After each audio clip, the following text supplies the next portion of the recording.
Hello and welcome to Picking Principles. Today I'm taking a look at this Weiser Smartkey, which is the same as the Quickset Smartkey really.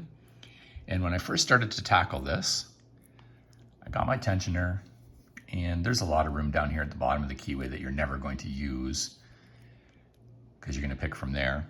So let me just demonstrate. Tension that with a 30 thousandths and go in, and nothing on 1, 2,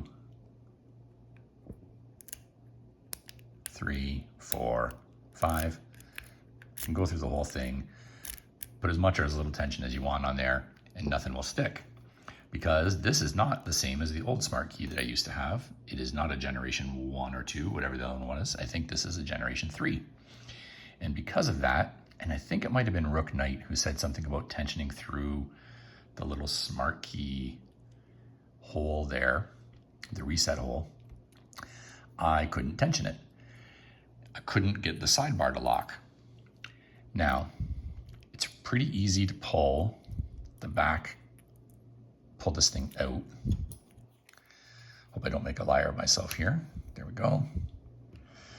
So I can pull that off and get this lock disassembled at least that far. And there's the sidebar. It's a square sidebar, and when you tension the core inside this exterior housing, then what I've learned is that that sidebar, which you can just see rotating right there, locks up. And then because it locks up, it won't fall in, and you can't tension any of the wafers, or sliders I mean, which you can see right here. See, I can lift those individually. Now, if I push on this with my thumb, then what I find is it does lock up against them, and it's a little too tight. But anyway, as you can see,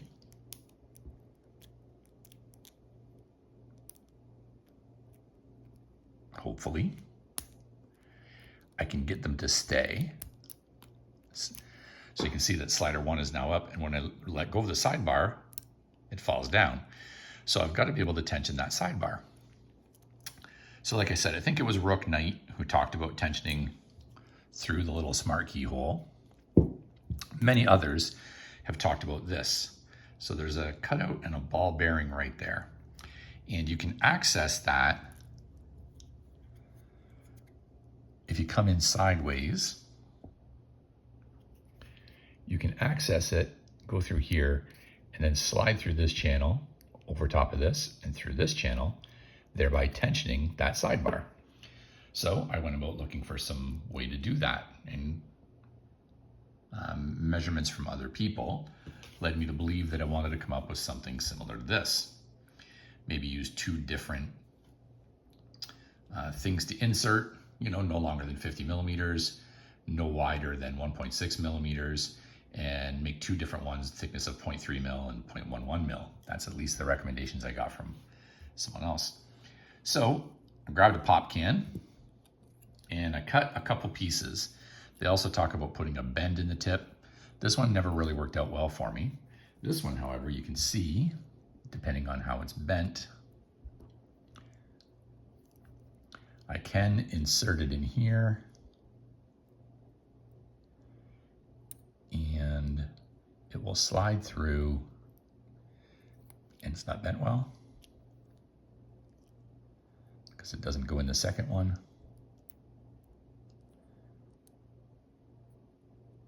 Sometimes it bumps up against the edge of the sidebar, so you gotta wiggle it around. There we go. So that's an issue I've been facing.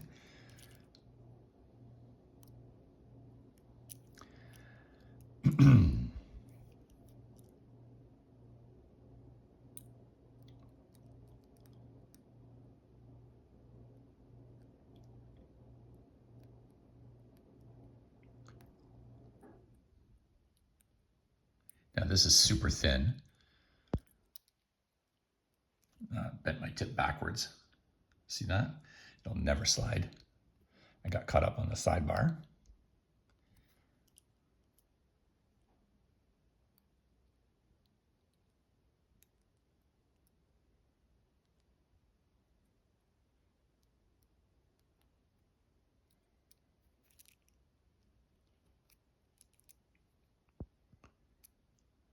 too much.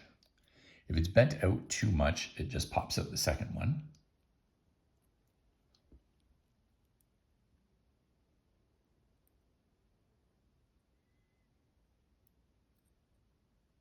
All right, well, for the sake of argument, I'm just going to push this in so you can see what's going on.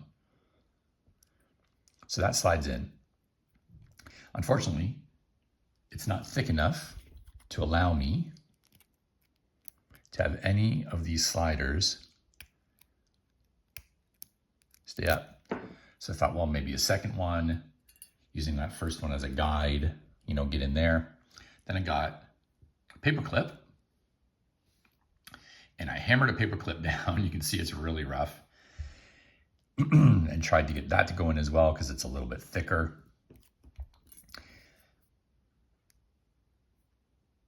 You know, and it can run along the thing. So just for your own, oops, sorry, got to go in from this end. Just to show you how it works. So I'm coming in from the side here, trying to find where the ball bearing is.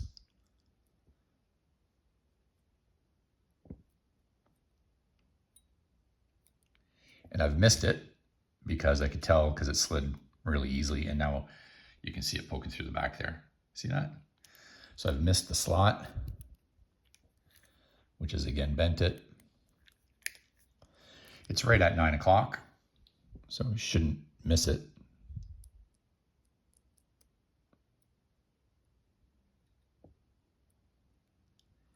Okay, and I'm just going to slide it out to show you that I am in the proper spot. And with some careful manipulation, I'm able to extend it further in. And if it's bent properly, it will have gone in the second channel, which is not in this case, so it probably didn't. See, popped out. So after hours of fooling around with these homemade tools, quote unquote tools, and finessing it, getting it at the right angle to get it in, which, you know, I've had to pop it out in order to make sure it was in most of the time. What I've come to realize is I don't have the right thicknesses and I can't get it to tension. So what I'm thinking of doing now is making something that's more kind of a wedge shaped. So I'll create something like this somehow that's more wedge shaped. So it's thin enough to slide in like this, or I suppose this might even work, strong enough so that I can turn it to apply pressure once it's in those channels. And I've also noticed other people kind of pull it out a little bit to apply tension to the front pins, sliders, push it in further, apply more tension to the back ones. And then it's simple to do. It's not tough to pick, it's just really hard to tension. So congratulations to their third generation lock on being actually quite difficult to pick. I can't remember exactly how Rook, and I'm sorry if it wasn't you, Rook Knight, and I'm sorry to whoever it was, tensioned it likewise. I would like to find that video, and if I do, if someone reminds me of what it was, I'll put a link to it even, because it's quite useful probably. Anyhow, no picking here today, just me working on this. So suggestions, comments and suggestions, really appreciated below. Anyone with any ideas or some tool making expertise that can help me kind of figure out a way to do this better, or what I should be using as my starting material, superbly appreciated. Thanks everybody, have a great day.